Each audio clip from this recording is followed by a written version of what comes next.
Let's jump right in. Imagine grabbing your morning coffee, flipping open the paper, and boom, right there on the front page is a letter from a serial killer. And he's not just confessing, he is literally daring the police to catch him.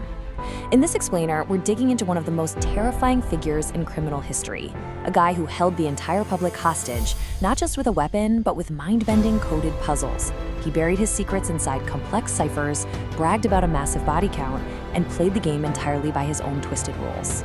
Today, we're going to unpack the facts, break down his exact cipher methods, and explore the lingering theories behind the Zodiac.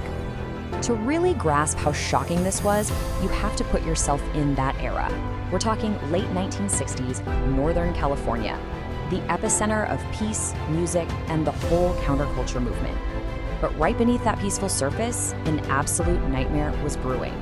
A mysterious killer started hunting young couples in secluded Lover's Lane type areas. The attacks were sudden, incredibly brutal, and seemingly completely random. It was a massive, terrifying shock to the system for a culture built on peace and love. So what was driving him? That's the million-dollar question. Unlike most serial killers who just want to stay in the shadows, this guy desperately craved the spotlight. He wanted fame, and he wanted to inflict mass panic. And to make sure nobody forgot him, he branded himself. He created that infamous signature, just a simple circle crossed by 4 lines. By stamping this chilling symbol on everything, he made absolutely sure the whole world would know his name.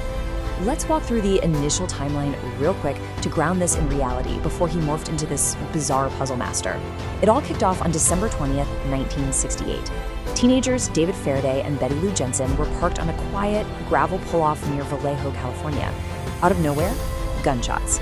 Both were tragically killed. Initially, the cops thought, okay, it's a horrific but isolated double homicide. But then, just over 6 months later, on July 4th, 1969, another couple was attacked in an eerily similar way, and then again in September at Lake Berryessa. Now, that July 4th attack is a crucial turning point because one of the victims actually survived. Before the other victim tragically passed away, they managed to give investigators their very first real clue. They described the attacker as a heavy-set white man. Keep that detail in the back of your mind as we go through this, because while it was a massive breakthrough at the time, it ultimately just wasn't enough to track him down. So here is where he completely weaponizes the media. A few weeks after that second attack, he flips the script from just murder to all-out psychological warfare. His method was so coldly calculated. Step 1, commit the crime. Step 2, mail practically identical letters to 3 major newspapers taking credit for it. Step 3, include these incredibly complex encrypted messages. And Step 4, the ultimate extortion. Publish my codes on the front page or I'll go on a killing spree. And just to prove he was the real deal, he'd casually drop in grisly details from the crime scenes that only the killer could possibly know. The crazy thing is, the Zodiac wasn't just haunting the police, he was challenging literally everyone. Once those newspapers printed his letters, it was like a switch flipped. His bizarre mashup of Greek letters, Morse code, and weather symbols turned the entire public into amateur sleuths. You had high school teachers, college students, professional mathematicians, and just everyday people sitting at their kitchen tables furiously trying to crack his codes. He basically transformed his horrific crimes into this twisted, interactive public spectacle. And eventually, somebody did crack one of those ciphers. A high school teacher and his wife, actually. But the translation, it is just bone-chilling. The message literally started with, "I like killing people because it is so much fun." In that very same decoded message, he goes off on this bizarre, horrifying tangent, claiming that his victims were going to become his slaves in the afterlife. It really gave everyone a look into the mind of someone totally unmoored from reality, treating human lives like pieces on a game board.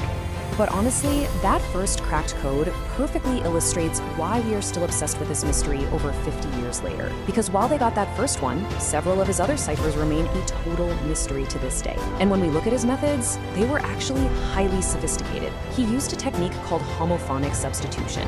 That basically means he assigned multiple different symbols to common letters just to totally wreck basic code-breaking strategies. It required serious cryptographic chops, which fuels so many lingering theories like, who was this guy? Was he military intelligence? A math professor? Those remaining codes are like a locked puzzle box we're still trying to pry open. And right when the public is reeling from the ciphers, the physical attacks escalate in a deeply terrifying way. September 27, 1969, Lake Berryessa. Up until now, he'd been a guy with a gun in the dark. But this time, he approaches a young couple in broad daylight wearing a literal costume. A black executioner's hood draped over his chest, featuring his crosshair symbol. He forces them to tie each other up and then uses a knife for a horrific, prolonged attack. It's a complete, terrifying shift in his whole MO. And what he did immediately after that is just staggering. He casually walks away from the victims, goes straight to their car, and pulls out a marker. Right there on the car door, he physically writes out the dates of his previous attacks, along with the date and time of what he just did. It was so incredibly brazen. It's like he was creating a terrifying portfolio of his work and wanted the cops to stand there and admire it. If you thought that was bold, the brazenness just keeps escalating. Barely 2 weeks later, the Zodiac murders a taxi driver, and he does it right in the middle of a residential neighborhood in San Francisco. He simply walks away into the night, finds a payphone, and calls the police department himself. He reports his own murder, calm as can be, and just hangs up the phone. He was literally taunting them in real time. Naturally, at this point, the entire Bay Area is gripped by absolute panic. Nobody has a clue where or when he's going to strike next, and he's dodging the police at every single turn. To keep everyone terrified, he keeps mailing dozens of letters over the next few years. And just to squash any rumors that it might be a copycat writing in, he starts including physical proof. In one letter, he actually mailed a bloody piece of that taxi driver's shirt. He was forcing the entire city to acknowledge that he was still out there and he was still in control. But we've got to separate the mythology from the hard facts here. The Zodiac built up this terrifying, almost superhuman aura around himself, eventually claiming he had killed 37 people. That's a massive number. But when you look at the official verified police evidence, they could only definitively tie him to 5 deaths and 2 survivors. So there's this huge gap between his grandiose claims and the verifiable reality. It really points to a guy desperate to inflate his own ego and legacy. So, the obvious question, why didn't they catch him? Well, it wasn't for a lack of trying, I can tell you that. This was a massive, sprawling investigation. They scrutinized literally thousands of suspects. But all the traditional investigative methods just kept hitting a brick wall. They had partial fingerprints. They had mountains of handwriting samples from all his letters. Years later, they even ran DNA analysis. But nothing. Every single promising lead just fizzled out into another dead end. Now, out of those thousands of people they looked at, one name definitely gets the most attention: Arthur Lee Allen. If you dive into Zodiac theories, you are going to hear his name a lot.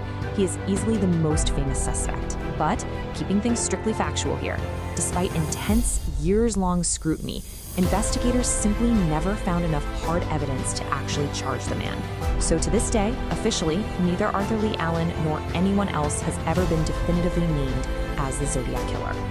Which brings us right into the lingering theories that people still argue about today. We're basically looking at 2 very different, very chilling possibilities. The first theory: was the Zodiac an actual criminal genius?